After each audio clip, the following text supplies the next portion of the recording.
안녕하세요. 김유라입니다. 오늘은 당신의 돈을 탐하는 국가의 음모, 왜 그들만 부자가 되는가? 라는 책 가져왔습니다. 나온 지 좀 오래된 책 같아요. 한번 볼까요? 스페인 마드리드의 대학 교수, 독일에 있는 연구소 대표가 함께 쓴 유럽에서 나온 책입니다. 그리고 2015년도에 우리나라에 출간이 된 책이니까 나온 지 좀 됐어요. 가진 자들의 세상에서 내 재산을 지키기 위한 최소한의 금융 공부라고 되어 있습니다. 나라는 돈이 많은데 왜 내 지갑은 텅텅 비어 있을까? 라는 의문에서 출발했어요. 아마 돈에 대해서 공부하신 분들은 아는 얘기겠지만 화폐 시스템에 대해서 국가 정부가 운영하는 국채 시스템에 대해서 은행의 대출 시스템에 대해서 공부하지 않으신 분이라면 굉장히 새롭게 느껴질 수 있는 그런 책입니다. 유럽의 이야기지만 우리나라와 다를 바가 없습니다. 그래서 한번 이 책에 대해서 이야기를 나눠보겠습니다. 유로 권역에서 사용되는 통화량이 2배로 늘어났어도 내 통장 잔고가 그대로라면 틀림없이 다른 누군가의 통장 잔고는 그만큼 늘어났을 것이다. 만약 그 사람이 과거에도 나보다 돈이 많았다면 지금은 나보다 훨씬 더 많은 돈을 가지고 있을 것이다. 나보다 더 부유했던 그 사람은 지금은 더 큰 부자가 되어 있을 것이고 나는 상대적으로 더 가난해졌을 것이다. 라고 얘기합니다. 그래서 이렇게 화폐량이 늘어날수록 내 통장의 잔고가 늘어났느냐를 보라는 거죠. 이게 늘어나지 않았다면 의심을 한번 해봐야 한다라고 얘기합니다. 왜 내 통장에 돈이 안 들어왔을까라고요. 그 돈은 어디로 갔을까라고. 은행은요, 지급 준비율이라고 해서요, 준비금 일부만 빼놓고 나머지를 다 제출할 수 있는 그런 제도가 있습니다. 내 돈을 내가 1,000만 원 맡겼는데 10%만 지급 준비율로 남겨놓을 수 있으면 나머지 90%인 900만 원을 대출해 줄 수 있어요. 그것도 전 세계가 똑같습니다. 우리나라만 그런 게 아닙니다. 당신이 거래하는 은행이 당신 당좌 계좌에 있는 1만 유로 가운데 7천 유로를 당신 이웃에게 빌려준다고 가정해보자. 자, 그럼 그 대출을 받은 이웃 통장에도 7천 유로가 찍혀 있고요. 나의 통장에도 여전히 1만 유로가 찍혀 있습니다. 이상합니다. 내 통장에 돈을 빌려줬다면 돈이 줄어야 되는데 더 늘어나죠. 7천 유로 더하기 1만 유로 해서 내 돈 1만 유로와 빌려간 사람까지 하면 1만 7천 유로입니다. 하지만 당신의 이웃이 은행과 대출 계약을 체결하기 전에는 은행에 당신의 돈 1만 유로밖에 없었습니다. 자, 그러면 당신 이웃 통장으로 들어간 7천 유로는 도대체 어떻게 생긴 걸까요? 이것이 바로 무에서 생겨나는 화폐라고 합니다. 정말 말도 안 되죠. 우리는 돈을 만들어낼 수가 없어요. 근데 은행은 돈을 만들어낼 수 있습니다. 이것이 바로 화폐 창조 과정이라고 해요. 이것이 당신의 인생과 자산 그리고 궁극적으로는 사회 전체에 얼마나 부정적인 영향을 끼치는가를 우리는 알아야 한다라고, 그래서 이 책을 썼다라고 얘기합니다. 인플레이션이 무엇이냐? 물가가 늘어나는 것을 얘기합니다. 통화량 확장을 가리키는 말입니다. 반대로 디플레이션은요, 통화량을 축소하는 것을 의미합니다. 여러분, 통화량을 축소를 할까요? 거의 불가능하다고 봐야죠. 경제 원리에 의하면. 통화량을 축소를 하면 빚을 갚을 수가 없습니다. 통화량이 많아져야 빚을 갚기가 좋습니다. 여러분, 빚이 누가 제일 많은지 아세요? 제가 빚이 많을까요? 국가가 많을까요? 나라가 많을까요? 은행이 빚이 많을까요? 기업이 많을까요? 사실은 개인보다는 기업이나 국가가 훨씬 더 빚이 많습니다. 공기업 여러분, 부채가 어마어마하다는 사실은 검색해보면 나옵니다. 우리가 지금 이런 LH공사라든가 이런 데 보시면은 어마어마해요. 하루에 내는 이자만 상상 불가합니다. 가격 하락 공포증에 사로잡혀 있는 사람들은요, 가격 하락이 대재앙이고 해결책을 마련해야 한다고 합니다. 자, 가격이 막 떨어질 때 경기가 침체되면 모든 가격이 하락하겠죠. 예전에 부동산 경기가 아주 안 좋았을 때 경기가 이제 안 좋으니까 사람들이 집도 안 사고 심리가 이제 안 좋아집니다. 그럴 때요, 해결책을 국가가 만듭니다. 그게 뭐냐면 통화량 확장입니다. 돈을 더 많이 만들어냅니다. 새롭게 만들어진 돈이 내 주머니로 기분 좋게 흘러 들어온다. 그렇게 되면 경기가 호황을 이룬다라고 해요.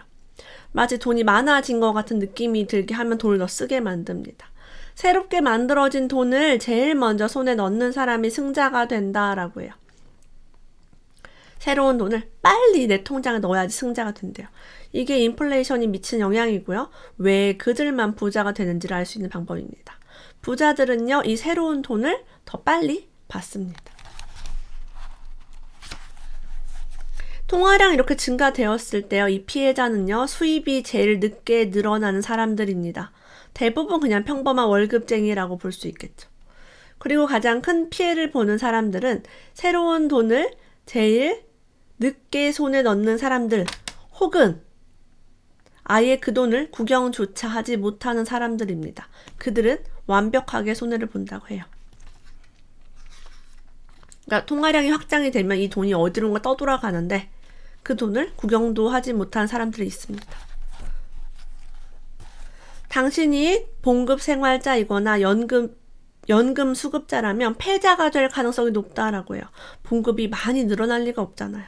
연금은 거의 늘어나지 않습니다. 정해진 이율에 맞춰서만 우린 받을 수 있습니다.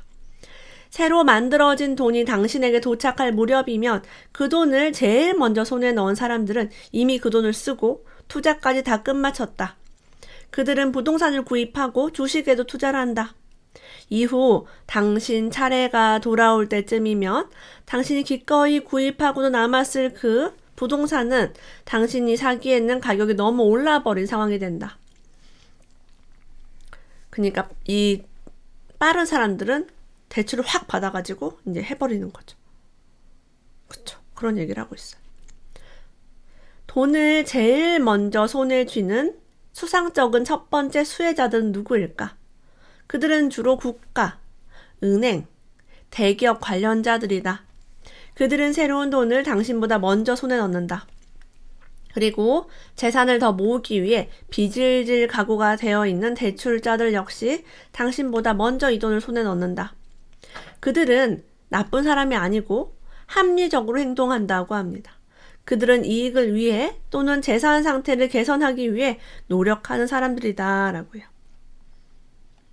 기업은요, 소비자들이 원하는 제품을 만들고 소비자들이 원하는 것을 상품을 만들고 서비스를 제작하고 준비하고 이런 것들이 기업의 과제고 돈이 필요하면 돈을 빌려다가 대출을 받아다가 하는 거죠. 부동산이나 주식을 보유하고 있는 사람들은요, 이 재산을 담보로 다시 대출을 받아 부동산과 주식을 추가로 획득합니다. 그들은 무에서 창출된 새로운 돈으로 좀 더 수월하게 투자를 하게 됩니다. 그리고 그 결과는 한결같습니다. 돈을 버는 거죠. 그래서 지금 정부에서는 이렇게 부유한 사람들이 또 대출을 받지 못하게 규제를 하고 있는 겁니다. 통화량이 확장이 돼서 인플레이션이 생기는 것은요, 사회의 빈부격차 확대에 대한 책임이 있다고 합니다. 통화량 확장을 과연 누가 했느냐라는 거죠. 투자자가 했나요? 기업이 했나요? 아니죠. 은행과 정부가 이제 한 것입니다. 하지만 발권 은행이나 은행 시스템 관계자들에게 이것은 우리의 책임입니다. 사회적인 빈부의 격차는 우리 때문입니다. 라고 그런 말을 듣게 되는 일은 결코 없을 것이다. 라고 해요. 정치인들은 더욱 그렇다라고 합니다. 정치인들이 자기의 잘못을 고백한다는 건 거의 불가능합니다. 표가 왔다 갔다 하기 때문에 큰일 나죠. 끝까지 아니다. 끝까지 잘못하지 않았다라고 말할 수밖에 없어요.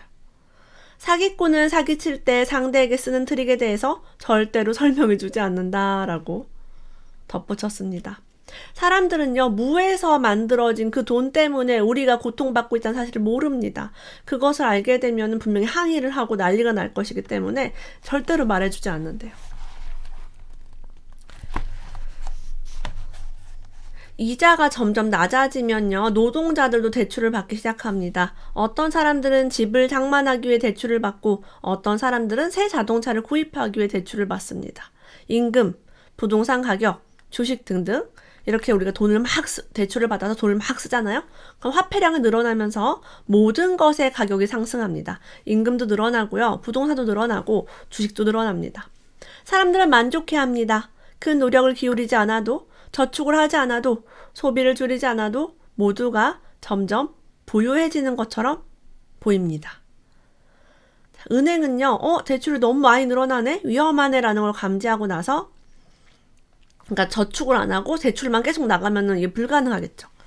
그 결과 대출 이자를 올립니다. 대출 이자를 올리면 사람들이 대출을 덜 받겠죠. 그리고 이자가 올라가는데 저축을 좀 많이 해봐야겠다라고 저축을 합니다.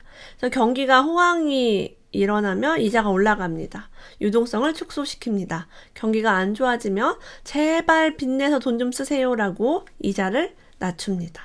유동성을 확대합니다. 지금 정부에서 이자를 올리고 있나요? 낮추고 있나요? 그것만 보셔도 유동성이 확대가 되는지 축소가 되는지를 알 수 있습니다. 자, 이렇게 우리는 뭐 금리를 조정한다거나 채권을 발행한다거나 여러 가지로 인위적인 경기 호황을 만듭니다. 이 인위적인 경기 호황은 반드시 경기 불황을 만듭니다. 불황이 닥치면 호황기에 잘못된 투자로 인해 발생한 손해가 가시화됩니다. 주식이든 부동산이든. 현대에는 복지국가, 우리나라뿐이 아니라 유럽뿐만 아니라 모든 국가들이 복지국가를 지향합니다. 이것은요, 어마어마한 국가 채무를 기반으로 생겨났습니다. 그리고 화폐 시스템을 통해서야 그처럼 어마어마한 규모의 국가 채무를 지는 것이 가능해집니다. 만약에 복지국가에 우리가 그러니까 뭐 노인들이나 소외계층을 이렇게 지원하는 많은 돈들을, 국가의 기반 시설을 만드는 이런 것들을 순수하게 세금으로만 충당을 했다면 이미 오래전에 국민들이 폭동을 일으켰을 것이다 라고 합니다. 세금을 뭐 어마어마하게 많이 내야겠죠. 그러면 다들 내기 싫다고 할 거 아니에요. 그러니까 은근히 빚을 지어서 빚으로 이렇게 복지를 합니다. 복지 혜택이 늘어나면 늘어날수록 국가의 빚이 늘어난다고 보면 됩니다. 자, 그러면 국가는 이 부채를 어떻게 상환을 할까요? 우리는 뼈 빠지게 벌어서 안 먹고 안 입고 안 쓰고 빚을 갚습니다. 국가는 새로운 부채를 발생시켜 기존의 부채를 갚습니다. 채권을 또 만들어요. 채권이 단기 채권과 장기 채권이 있습니다. 경기가 어려울수록 뭘 합니까? 장기 채권, 막 30년 후에 갚는 거, 이런 거 해서 채권을 만들어서 기존의 채권을 갚습니다. 카드 돌려막기랑 비슷합니다. 이건 여러분들 검색해 보셔도 쉽게 알 수 있습니다. 자, 우리의 자산시장에 대해서 한번 볼게요. 지금 이 인플레이션, 디플레이션, 그리고 통화량이 물가와 연동이 되어 있다고 나와 있어요. 근데 주식과 부동산 시장은요, 물가 통계에 포함되어 있지 않다고 합니다. 이것이 매우 중요하다라고 이 책에 써 있어요. 정말 놀라운 사실은요, 제가 최근에 나의 첫 금리 공부 염상훈 작가님 모시고 이야기했잖아요. 작가님이 그 얘기 해주셨거든요. 우리나라는 이런 부동산, 아파트 가격, 우리가 살고 있는 주거 가격이 물가 통계에 포함되어 있지 않다. 말도 안 된다. 가장 중요한 건데 라고 말씀하셨는데, 유럽도 그렇구나, 똑같구나 라는 걸 알 수 있습니다. 자산 가격이 오르는 것, 부동산이나 주식이 오르는 것을 자산 가격 인플레이션이라고 부른다고 합니다. 자, 근데 자산 시장에서 발생하는 가격 상승이 사회의 빈부격차를 더 심하게 만든다고 해요. 당연히 다른 물가도 영향을 미치지만 이것도 매우 큽니다. 자, 이유는요. 만약 어떤 가족이 벌어들인 수입으로 근근히 생계를 유지한다면 그 가족에게는 주식에 투자할 잉여 자금이 전혀 없다. 부동산이나 임대 부동산에 대한 투자는 말할 것도 없다. 자산시장 가격 상승으로 이익을 보는 사람들은 이미 자산을 보유하고 있는 사람들이다. 그들은 점점 더 부유해진다. 또한 기존 자산을 담보로 더 많은 대출을 받아 더 많은 주식과 부동산을 매입한다. 전 세계가 다 똑같다는 거예요. 자, 정부에서는 이런 걸 잘 알고 있기 때문에 지금 기존 자산으로 담보대출 못 받도록 이렇게 노력을 하고 있고 규제를 하고 있습니다. 자, 이것이 벌어지는 이유는 정부가 너무 많은 화폐를 생산했기 때문이다. 복지나 여러 가지 이유로 자, 국가는요, 화폐 제도와 통화량 확장, 그리고 부채 증가를 통해 가난한 사람은 더 가난하게, 부자들은 더 부유하게 만든다. 그러나 이런 행위를 꿰뚫어 볼 수 있는 사람이 거의 없기 때문에 국가는 이에 대한 책임을 늘 다른 사람에게 전가해버린다. 그런 다음에 사회복지사의 모습을 하고 나타나 수입을 재분배한대요. 마치 자기가 좋은 사람인 것처럼 합니다. 심지어 부자들의 돈을 빼앗아 가난한 사람들에게 전달한다. 정말이지 친절하지 않은가? 마치 여러 문제를 해결하는 해결사처럼 행동한대요. 하지만 그 문제들은 국가의 화폐 독점권이 없었더라면 아예 존재하지도 않았을 문제이다. 그러니까 이런 자유시장 경제를 자유롭게 해야 되는데 통제를 계속하는 거죠. 금리도 조정하고 화폐량도 만들고 채권으로 인해서 빚도 마음대로 찍어내면서 이런 고통을 안겨줬으면서 아닌 척 하고 있다는 겁니다. 자, 오늘날 우리가 느끼는 빈곤은 어떨까요? 아직까지는 절대적 빈곤이 아니다라고 합니다. 예를 들면 우리가 굶어 죽거나 배가 고프거나 이러진 않아요. 점점 잘 살고 있습니다. 하지만 우리의 빈곤은 상대적이다라고 해요. 누구는 더 많이 부자가 되고 누구는 그렇지 못하면서 비교가 되는 것이죠. 이런 화폐에 많은 발행량이 없었더라면 이렇게 상대적인 빈곤이 좀 덜 일어났을 것이다 라고 이야기하고 있어요. 자, 이 금융시장의 이런 인플레이션이 가속화될수록 소득 하위 계층은 시간이 흐를수록 구입할 수 있는 물건들이 점점 적어진다라고 합니다. 물건값이 막 올라갑니다. 집값도 올라가고 학원비도 올라가고 밥값도 올라갑니다. 인플레이션으로 인해 그들이 벌어들이는 돈의 구매력이 명목상 임금 상승을 통해 임금이 늘어나는 속도보다 더 빨리 사라져버리기 때문이다. 많이 버는데 점점 통장에 돈이 없는 거죠. 정치인들과 노동조합 그리고 그 밖에 다른 좋은 의도를 가진 사람들이 무대 위로 등장해 본인의 임금으로는 더 이상 생계를 꾸려갈 수 없는 사람들 대신에 법적 최저임금을 요구한다. 뻔한 스토리죠. 이런 사람들이 언론 매체에 등장하는 모습을 부디 관심 있게 살펴보기를 바란다. 그들이 얼마나 자신감에 가득 차서 마이크에 대고 이야기하는지, 그리고 언제 어떤 조치를 취해야 할지, 그들이 얼마나 정확하게 알고 있는지를 들여다보라. 저는 책을 있는 그대로 읽었을 뿐입니다.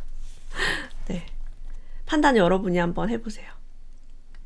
통화량 확장과 저금리 정책이라는 개입에 이어서 법적 최저임금이라는 형태의 개입이 다음 수순으로 그 뒤를 잇는다.